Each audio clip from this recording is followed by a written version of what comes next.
우리 사도행전을 중심으로 해서 우리 초대교회를 함께 살펴보고 있습니다. 그래서 우리가 사도행전 3장을 함께 살펴보고 있는데요.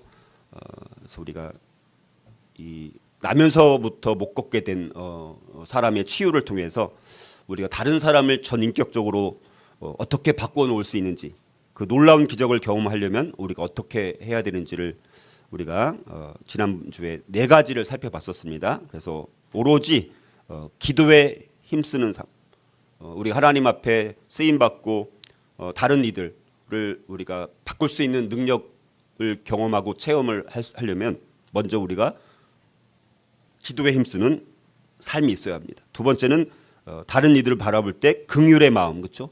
불쌍한 마음으로 예수님께서 이렇게 유리하고 방황하는 자들을 바라보면서 목자 없이 유리하는 그들을 통해 보시며 불쌍히 여기시던 그 마음, 우리의 내장이 마치 찢겨지는 것 같은 그런 심정으로 다른 이들을 볼 수 있는 그런 우리의 심령이 필요하고, 또 세상적인 기대와 방법을 우선시하지 말아야 되는 것이고, 나사렛 예수 그리스도의 이름으로 치유를 선포하는 것까지 우리가 4가지를 우리가 예수 이야기 9번째를 통해서 이제 4가지를 살펴봤는데요. 오늘 이제 2가지를 조금 더 살펴보고요.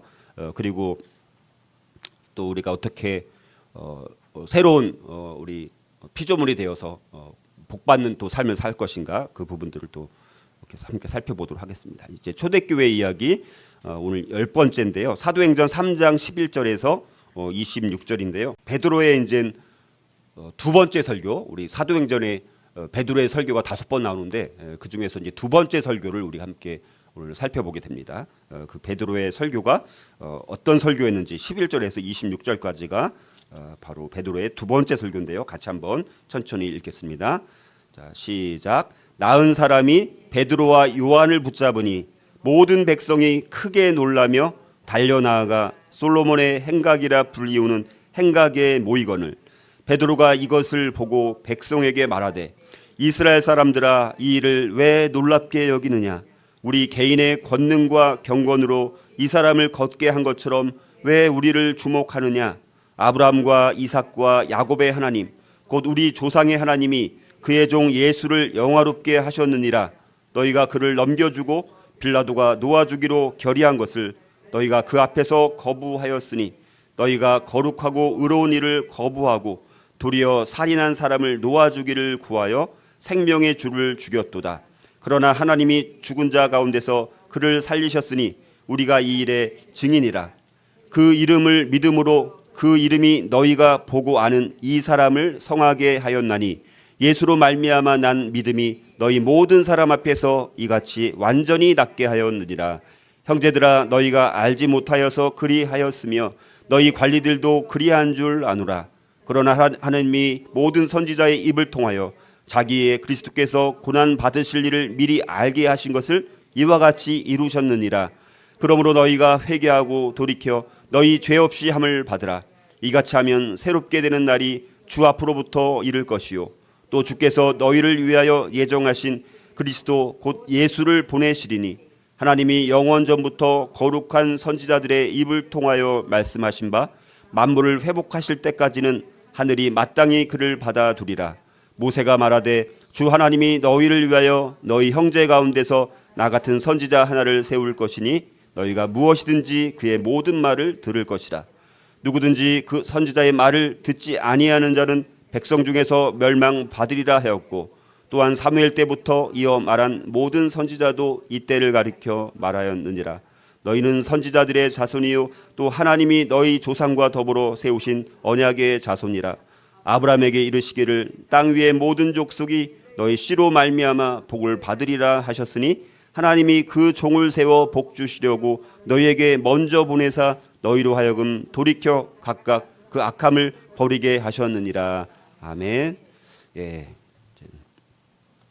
자, 오늘 초대교회 이야기 10번째는요. 이제 베드로가 솔로몬 행각이라는 곳에서 이제 설교를 하는 그런 내용인데요. 그 설교의 내용은 2가지로 나눠 볼 수가 있습니다.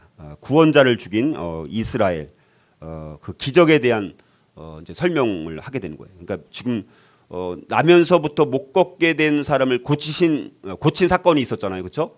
그 치유 사건이 있은 다음에 그러니까 사람들이 이제 막 이제 몰려드는 거예요. 와, 맨날 미문에서 거린 행사하면서 돈을 구걸하던 사람이 갑자기 막 일어나고 막 걷고 뛰고 하나님을 찬양하고 성전에 못 들어왔던 사람인데 성전까지 들어오는 이제 다 치유함을 받았기 때문에 모든 장벽이 다 이제 없어진 것입니다. 그러니까 성전에 이제 들어오는 것들을 사람들이 보면서 야, 이게 어찌된 일이냐라고 하면서 이제 솔로몬 행각이라는 사람들이 많이 모일 수 있는 주로 이제 거기서 뭐 랍비들이 가르치거나 뭐 사람들이 군중이 모여서 이렇게 설교를 듣거나 하는 그 솔로몬 행각이라는 곳으로 사람들이 이제 몰려들었을 때 이제 거기서 이제 이 기적에 대한 설명을 베드로가 하는 것입니다.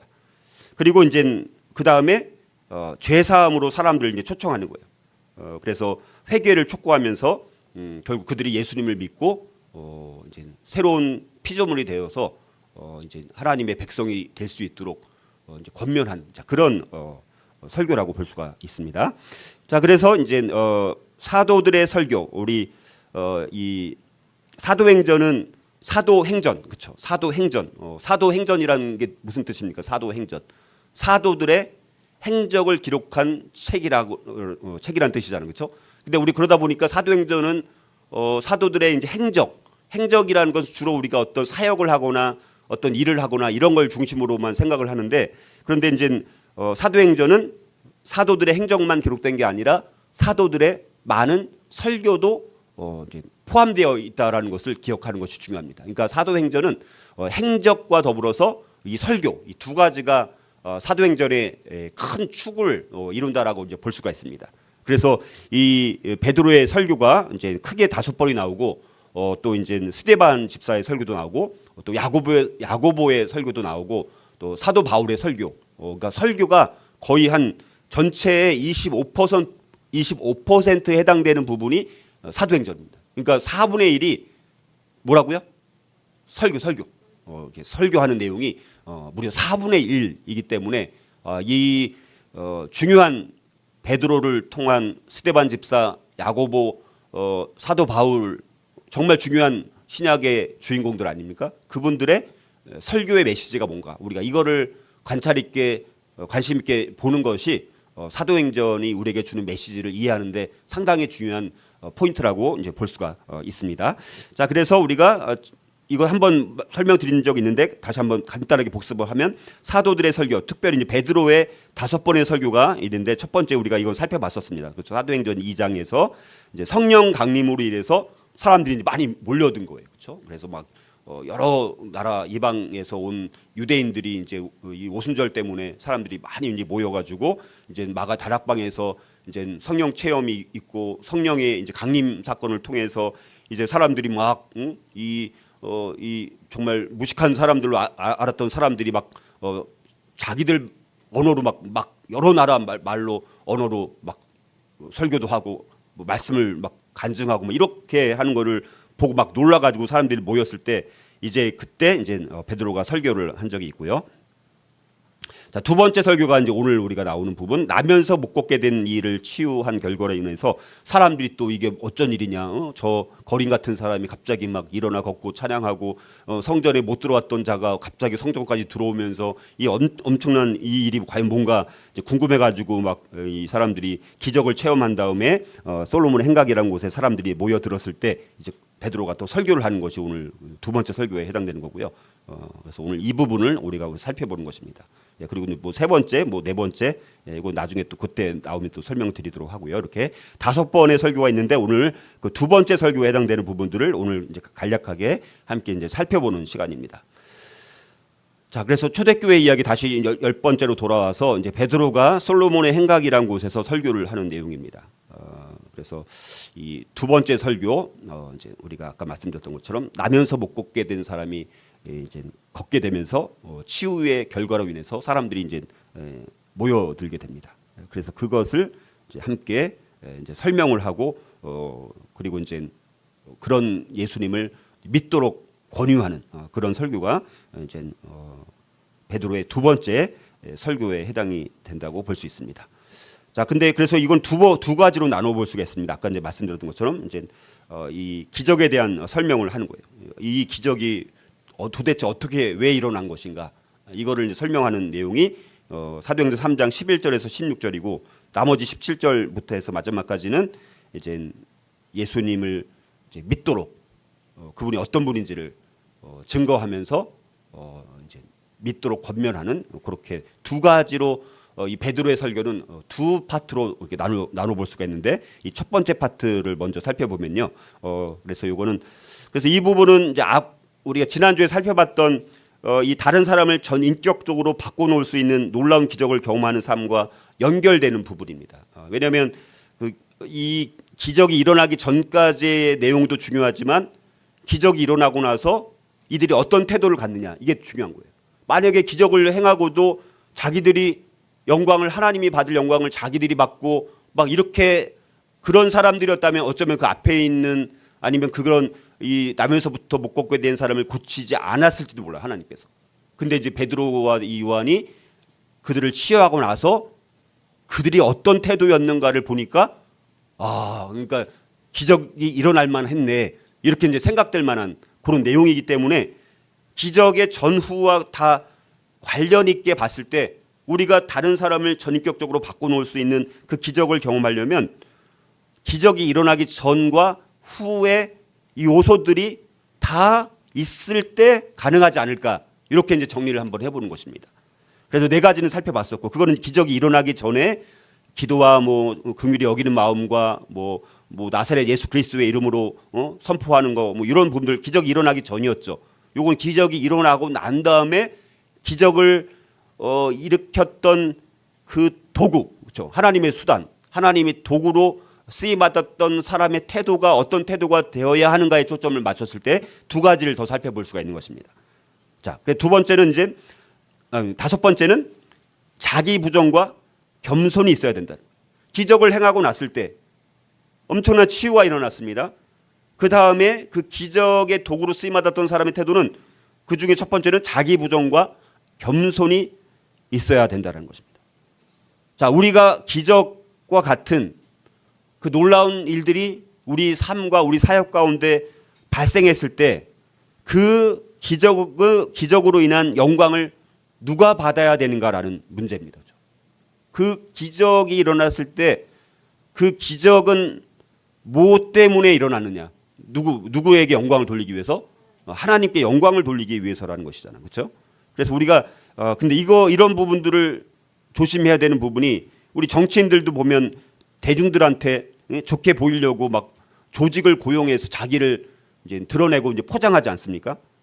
그리고 TV를 보면 자기의 공적을 막 부끄럽지 않게 막 자랑한 걸로 이렇게 막 줄을 이루는 내용이라든가 그리고 크리스찬 리더라고 말하는 사람들도 자기가 이루어놓은 업적과 성취를 길게 늘어놓는 것을 좋아하는 그런 성향이 많이 있다라는 것입니다. 그래서 우리가 기적을 경험하게 됐을 때 우리는 우리의 개인의 권능이나 나의 경건 때문에 일어났다라고 그 기적이 일어나는 것에 대한 영광을 나한테 돌리지 말아야 된다는 거예요. 자, 이스라엘 사람들은 나면서 못 걷게 된 이가 나은 것을 보고 이거를 이제 놀랍게 여기게 되었습니다. 우리가 이제 11절, 12절에 보면 그래서 이 나면서 못 걷게 된 일을 한마디로 이제 말 한마디로 일으켜 세운 일. 그러니까 나면서 못 걷게 된 일을 이 베드로가 이제 나사렛 예수 그리스도의 이름으로 이제 일어나 걸어라 이렇게 하면서 이제 낫지 않습니까? 내게 은과 금은 없는데 이렇게 말씀하면서 이렇게 치유하는 거 보면서 정말 아주 신비한 엄청난 기적을 경험한 것이죠. 자, 그랬더니 이제 오늘 여기 11절에 보면 그 나은 사람이 베드로와 요한을 붙잡으니 모든 백성이 크게 놀라며 달려나아가 솔로몬의 행각이라 불리우는 행각의 모이건을 자, 이렇게 이제 말씀합니다. 자, 나은 사람이 이제 베드로와 이제 요한을 붙잡고 자, 그랬더니 이제 모든 백성들이 크게 놀라면서 달려나가서 솔로몬의 행각으로 몰려서 이게 어찌된 일이냐, 막 이렇게 이제 웅성웅성하면서 이게 도대체 어떻게 된 것이냐 이렇게 이제 궁금해했던 것입니다. 그래서 여기 솔로몬의 행각 지난주에 한번 설명드렸다시피 여기 빨간 선으로 되어 있는 그 아랫부분 성전 바깥에 있는 큰 여기 예루살렘 그 안에 있는 그 큰 공간을 솔로몬의 행각이라고 한다라고 말씀드렸죠. 그래서 다시 한번 또 그림을 보여드리면 여기가 이제 전체가 성전이라고 하면 그래서 여기가 이제 이 나면서 못 걷게 된 사람이 어디 있었습니까? 성문 앞에. 그게 미문이라는 거죠. 아름다운 문이라는 뜻인데 이게 높이가 무려 한 23m나 된다고 합니다. 굉장히 거대하고 금과 막 은으로 입혀진 그런 황동으로 만들어진 이중문이어서 매우 웅장한 문이라고 합니다. 그래서 이제 그 문으로 들어가야지 이제 성전에 들어가는 거예요. 그래서 거기 여인의 뜰, 그다음에 뭐 유대인의 뜰, 제사장의 뜰 있는 그곳으로 근데 이 나면서 못 걷게 된 사람은 장애우이기 때문에 불구자이기 때문에 이제 이 안에 이제 못 들어가게 된 것입니다. 그러니까 바깥에서 맨날 구걸하면서 뭐 돈 한 푼 주십시오 이렇게 구걸하는 그런 사람이었습니다. 그래서 그래서 거기 미문 거기가 이제 나면서 못 걷게 된 사람이 그 앞에서 이제 구걸했던 것이고 그 이 앞에 있는 그 큰 넓은 공간 거기를 이제 솔로몬 행각이라고 이제 하는 곳입니다. 그래서 여기가 이렇게 이 지역을 솔로몬 행각이라고 이제 하는 곳이고, 그래서 여기는 공간이 넓기 때문에 뭐 랍비들이 사람들 모아놓고 이렇게 가르치거나 또 어떤 그런 행사를 할 때 이렇게 사람들이 군중들이 많이 모이게 적당한 장소, 지금 거기서 있는 사람들이 이제 많이 이제 모이게 된 것입니다. 그래서 이 나면서 못 걷게 된 사람이 갑자기 일어나서 막 찬양하고 막 하나님 높여드리고 하니까 이게 어떻게 된 일인가 이제 궁금했던 것이죠. 그래서 이 솔로몬 행각이라는 곳에 지금 사람들이 많이 몰려든 그런 상황입니다.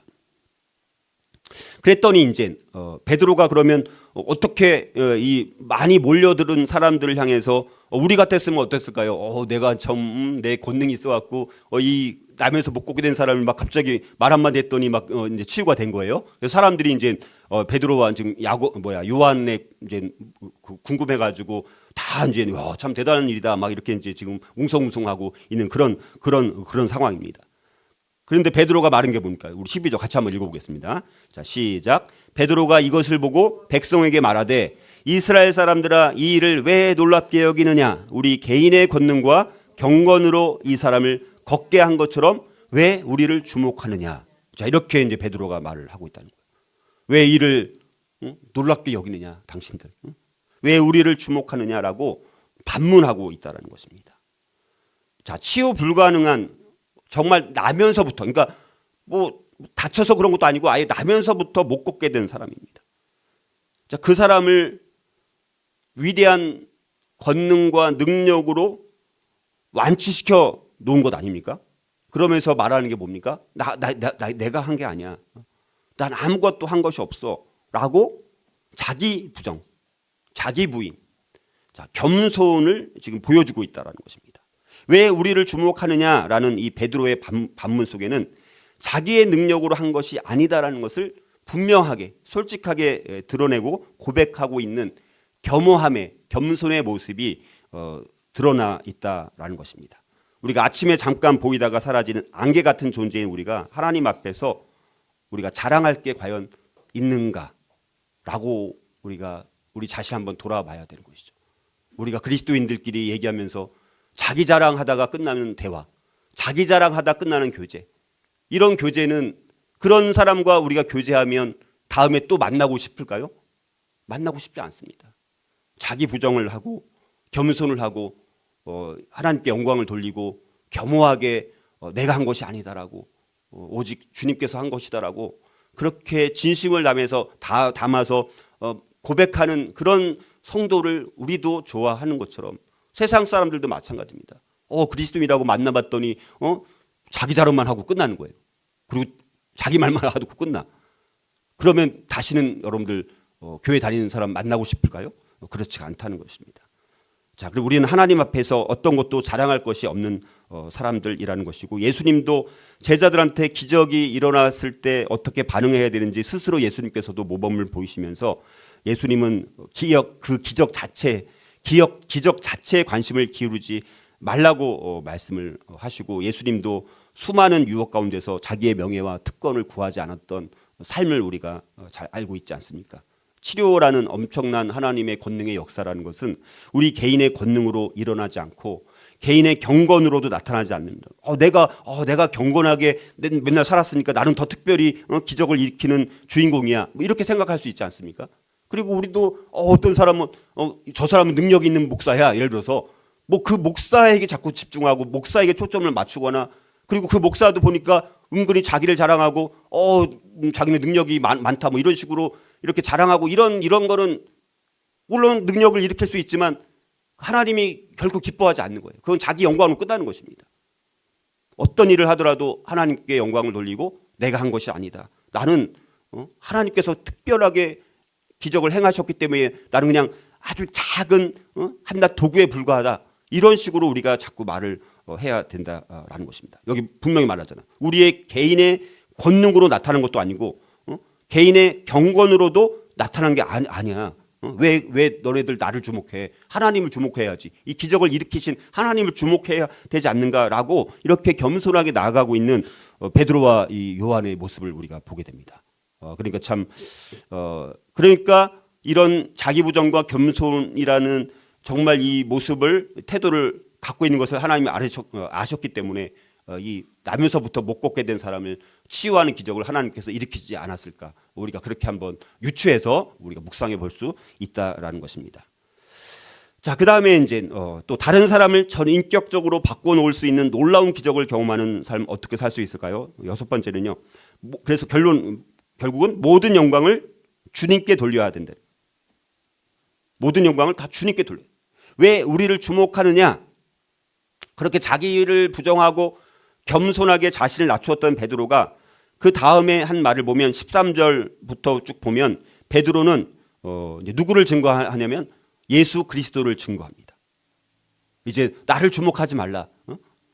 그러면서 예수 그리스도를 그때부터 증거하는 거예요. 그러니까 사람들이 이제 막 이제 관심이 초점이 베드로랑 요한한테 막 이렇게 초점을 맞춰서 야, 참 대단한 사람이네 너네들 당신들 막 그럴 때 왜 나를 주목하냐? 왜 우리를 주목해? 나를 주목하지 말고 그 다음에 사람들이 궁금해야 할 거 아닙니까?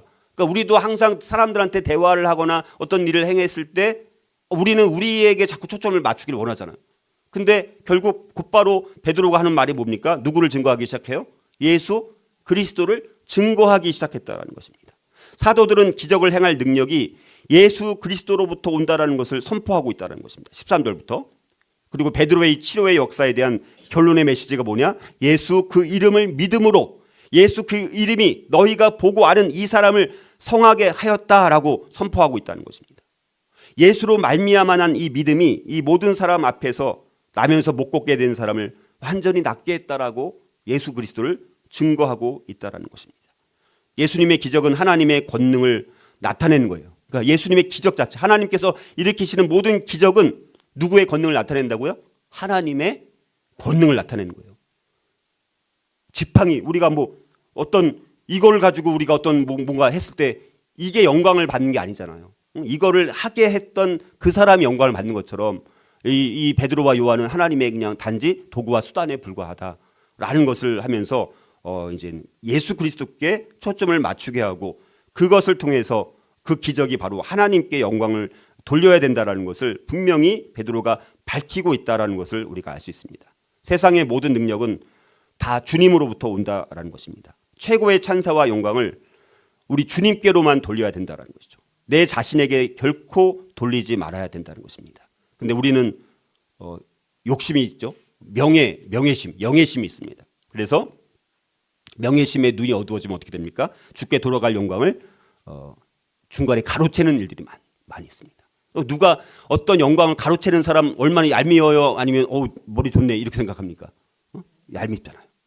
여러분들 하나님이 받을 영광을 우리가 가로챈다라면 잠깐은 내가 명예욕을 채워주어서 참 내가 막 으쓱해갖고 참 마치 자기가 대단한 것처럼 우리가 여길 수 있는데 그건 잠깐이고요. 하나님은 결코 그런 모습을 그런 태도를 기뻐하지 않는다라는 것입니다. 하나님께만 영광을 돌릴 수 있어야 된다라는 것.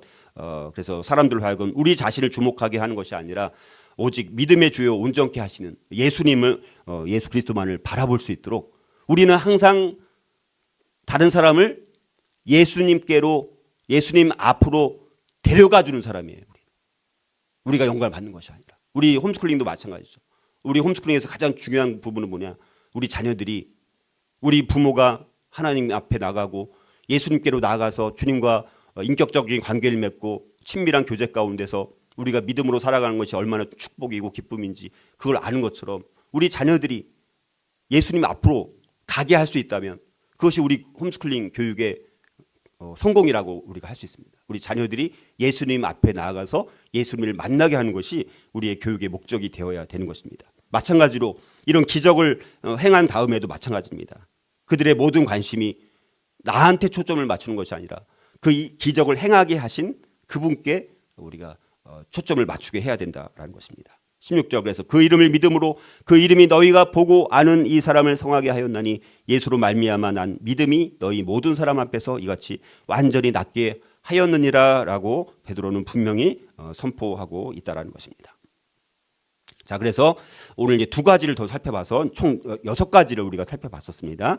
그래서 다른 사람을 우리가 전인격적으로 바꿔놓을 수 있는 놀라운 기적을 경험하기 위해서는 기적 전후로 나눠서 기적 전에 이렇게 기도, 그다음에 긍휼의 마음, 그다음에 세상적인 기대와 방법을 하지 말고 나사렛 예수 그리스도의 이름으로 치유를 선포하고 그다음에 기적이 일어나고 나서도 우리는 자기 부정과 겸손의 태도, 또 모든 영광을 주님께 돌리는 자세, 이렇게 우리가 6가지로 나누어서 한번 정리를 해봤습니다.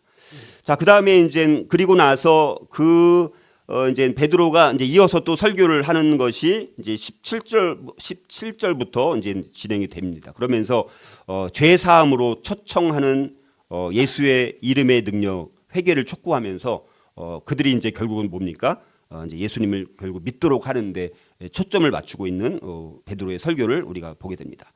자, 그래서 이제 오늘 사도행전 3장 19절에 보면 거기 뭐라고 나오냐면 사도행전 3장 19절에 보면 그러므로 너희가 회개하고 돌이켜 너희 죄 없이 함을 받으라 이같이 하면 거기 뭐라고 나옵니까?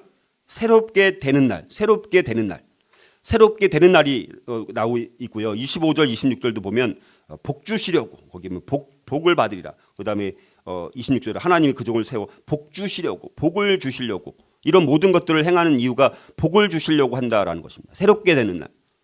새롭게 되는 날은 뭡니까? 뭐 1차적으로는 예수 그리스도를 믿음으로 그리스도 앞에서 정말 새로운 피조물이 되는 구원의 날, 이런 의미도 있고 더 나아가서는 그리스도의 재림의 날에 우리가 영생의 부활을 완전히 얻게 되는 그 영광의 날, 이 두 가지로 우리가 이걸 살펴볼 수가 있습니다. 그러니까 우리가 이 복받고 또 새롭게 되는 삶, 그러니까 우리는 그리스도인으로서 이 기복주의를 말하는 게 아니지만 우리가 복받는 삶, 또 새롭게 되는 삶, 우리가 그래서 완전히 다른 피조물이 되어서 살기 위해서 우리가 필요한 게 뭐냐? 복받고 우리가 새롭게 되는 삶 어떻게 살 수 있을까? 이 부분에서 우리가 여기 이제 그러니까 베드로가 지금 설교하는 초점이 결국 두 가지의 초점을 맞추고 있다라는 거예요. 그러니까 여기 지금 많은 사람들이 왜 나를 주목하느냐 그러면서 이거는 예수 그리스도께서 행하신 거야. 예수께 영광을 돌리게 만들고 하나님께 영광을 돌리게 만든 다음에 그러면 너희들이 이렇게 새롭게 되고 복받는 삶을 너희가 근데 너희들이 예수님을 죽인 사람들 아니냐? 그렇게 그러면서 이제 막 책망하면서 막 야단만 치고 끝나는 게 아니라 야단도 치면서 또 잘못은 잘못대로 분명히 이제 알게 깨닫게 하고 그러면 어떻게 소망을 다시 가져야 되는지 그러면 어떻게 해야지 복받고 새롭게 되는 삶을 살 수 있는지 그걸 두 가지로 초점을 맞춰서 베드로가 여기서 설교를 하고 있다는 것입니다. 자, 그래서 우리가 그러면 복받는 이렇게 새롭게 되는 삶 어떻게 살 수 있을까라고 했을 때 두 가지만 또 살펴보고 이제 마치도록 하겠습니다. 첫 번째는 복음을 듣게 해야죠. 복음을 듣고 소망을 발견해야 돼. 이거는 이제 청중의 입장에서 말씀을 드리는 거예요. 그러니까 베드로는 청중들이 이 두 가지를 하기를 바라는 거예요. 하나는 복음을 듣고 소망을 발견하기를 원하고 두 번째는 이제 회개하기를 바라는 거예요. 회개해서 돌이킬 때 그때 복받고 새롭게 되는 삶을 살 수 있다라는 거 두 가지로 아주 간단한 가장 핵심적인 것을 두 가지로 요약을 하고 있다라는 것입니다. 그래서 이 13절, 15절 앞에 있는 내용에서 베드로는 유대인들이 엄청난 범죄, 구속주로 오신 메시아 예수님을 죽인 죄가 있는 너희들 그렇게 구속주로 오신 예수님을 너희들이 죽였어. 지금 대부분이 유대인들인 거예요. 지금 여기 솔로몬의 행각에 모인 아직은 초창기는 대부분이 유대인들을 대상으로 해서 사실은 이 사도행전에 나오는 처음에 이 사도들의 이 사역은 대부분은 이제 이 유대인들을 대상으로 처음 1차적으로는 예수님도 유대인들을 대상으로 처음 사역했던 것처럼, 그러니까 이 사도들은, 제자들은 예수님께서 하신 사역을 모범 삼아서 모델로 해서 그러니까 비슷하게 하는 거예요, 사실은. 오늘 이 기적을 행하신 것도, 기적을 행한 이 사건, 뭐 설교하고 이런 것들도 예수님께서 행하신 것을 따라서 비슷하게 따라하려고 하는 모습들이 많이 이제 반복이 됩니다. 그래서 강력한 비난의 메시지로 베드로가 시작했던 그거를 17절을 보면 이제는 그 청중들을 향해서 뭐라고 부릅니까? 청중들을 향해서 17절에 형제들아, 형제들아. 막 비난하고 나서 이 나쁜 인간들아 이렇게 말하는 게 아니라 뭐라고 불렀다고요? 형제들아, 이렇게 강력한 비난의 메시지를 한 다음에 너희들이 예수님을 죽였어 라고 말한 다음에 형제 청주들을 향해서 내 친구들 아니냐, 형제들아, 이렇게 달래는 듯한 표현을 하면서 이제는 그들에게 책망으로 끝나고 비난으로 끝나는 것이 아니라 소망을 주고 있다라는 것입니다. 베드로는 형제들의 죄가, 너희들의 죄가 있어. 근데 너희들 무지로 말미암은 거야. 알지 못하여서. 17절 뭐라고 말합니까? 알지 못하여서. 너희들 내가 이해할 만해. 너희들의 무지로 말미암은 거야.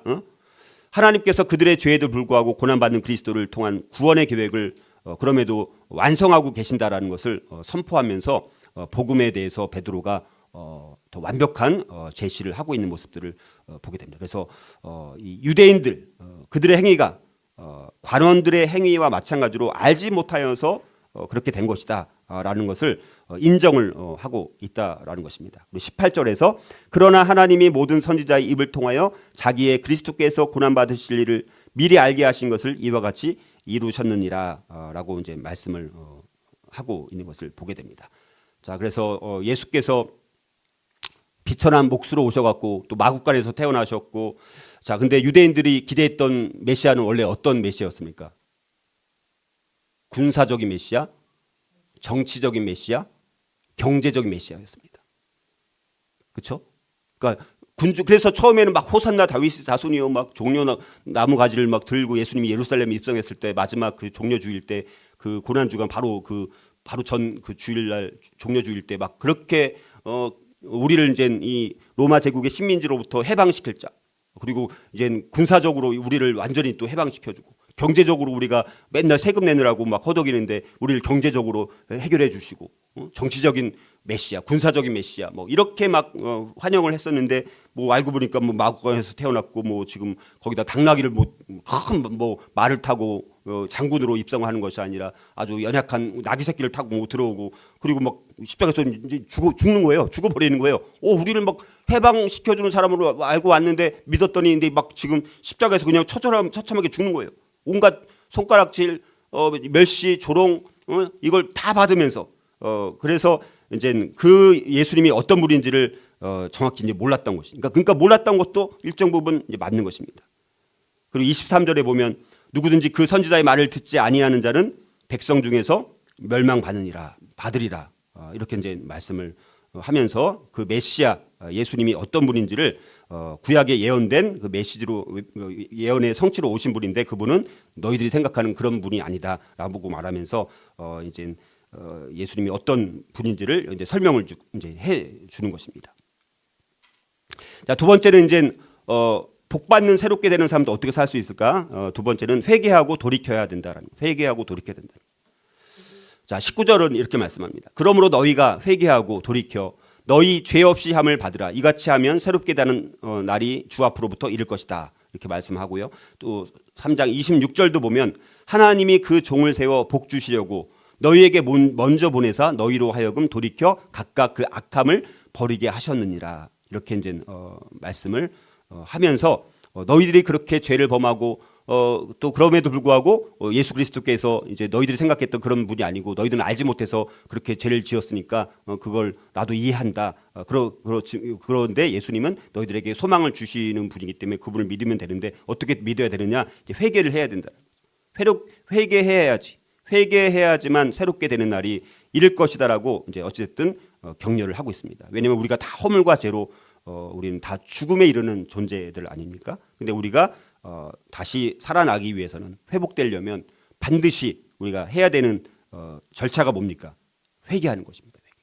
회개를 반드시 거쳐야 돼. 그러니까 우리가 사실 믿지 않는 사람을 영접시켜서 교회 나오게 할 때도 사실은 우리가 너무 이제 이 구원받는 결과에만 초점을 맞추다 보니까 회개는 설명을 제대로 안 하고 너 그냥 예수님 영접하면 이제 복 받고 이제 하나님의 자녀가 되는 거야. 뭐 이렇게 이제 우리가 회개를 패스하고 이렇게 하는 경우가 많이 있다는 거예요. 반드시 우리가 회개라는 것을 통해서만 우리가 구원을 받을 수 있는 것입니다. 이 구원의 시작은 반드시 회심을 통해서만 이게 될 수 있는 것입니다. 그래서 죄인된 우리에게 생명을 얻는 회개를 예수님께서 주셨다라는 것을 여기서 이제 말씀을 이제 하고 있는 것을 이제 보게 됩니다. 자, 그래서 하나님께서는 회개하는 사람에게 그 죄가 얼마나 큰지 작은 죄는 상관없습니다. 하나님 앞에 우리가 온전히 우리가 진심으로 내 죄를 고백하고 죄로부터 돌이키고 하나님께로 돌이킬 수만 있다면 하나님께서 우리의 죄악을 다 도말해 주시고 마치 없는 것처럼 인정해 주시고 우리를 칭의 의롭게 인정해 주는 거예요. 우리가 뭐 공로로 선행으로 의로워지는 것이 아니라 예수 그리스도를 믿음으로 하나님께서는 우리를 이제는 마치 죄가 없는 사람들처럼 인정해 주신다라는 거예요. 그게 이제 우리가 믿음으로 구원받는다라는 그런 개념이거든요. 그래서 우리가 결국은 회개라는 것이 축복과 은혜 그리고 회복될 수 있는 거룩한 수단, 영원한 생명을 얻게 하는 신성한 도구가 바로 회개라는 것입니다. 그래서 이 회개라는 것이 그래서 우리가 누군가를 전도하거나 아니면 교회로 데리고 나올 때 회개의 개념을 충분히 설명을 해줄 필요가 있다라는 것을 우리가 생각을 해보고 그래서 여기 복받는 새롭게 되는 삶이 우리가 여기 분명히 여기 나오고 있는 것을 보게 됩니다. 그래서 우리를 두 가지 살펴봤습니다. 앞에 또 아까 다른 것도 두 가지 살펴봤고 그래서 우리가 복음을 듣고 소망을 발견할 수 있어야 돼요. 사람들이 나는 죄인이야, 나는 정말 너무 잘못한 일이 많아. 그런 사람들한테 이제 복음을 설명해주고 그럼에도 불구하고 예수님을 믿으면 너가 어마어마한 죄를 지었을지라도 그 죄를 하나님께서 예수님께서 용서해 주신다. 그러기 위해서 예수님께서 십자가에서 죽으신 거다. 그래서 소망을 발견할 수 있게 해줘야 되는 것이고 또 그 다음에 그런데 우리가 이렇게 허물과 죄로 죽은 우리를 살릴 수 있는 길은 우리가 죄로부터 돌이키고 우리가 주님께로 우리의 마음이 돌이킬 때 그래서 그때 우리가 이제 주님의 자녀로 살아갈 수가 있는 거라는 것을 우리가 설명해 줄 수 있어야 된다는 것입니다.